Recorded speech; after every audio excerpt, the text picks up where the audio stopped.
To mai sauraro barkanka da zuwa, sanninka da jimirin sake kasancewa da mu a cikin wannan tasha tamu mai albarka.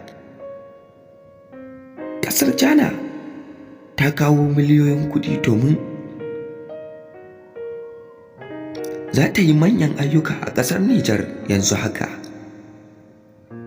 wanda har hakan ne sa al'ummar ƙasar Nijar sun fito suna farin ciki na ganin irin gudunmawar da ƙasar China ta kawo a ƙasar Nijar.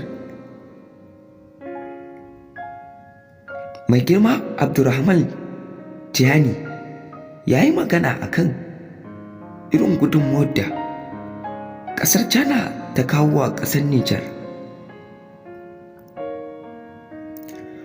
wanda har hakan ne sa shugaban ƙasar Nijar Janar Abdurrahman Tiyani ya je ƙasar China domin ya kai wa shugaban ƙasar China jinjinar ban girma. Mai sauraro ka kasance da mu har zuwa ƙarshen wannan bidiyon, domin kuwa a nan ne za mu nuna ma irin maganganun da mai girma Abdurrahman Tiyani ya yi a kan gudunmawar da ƙasar China ta kawo a ƙasar Nijar.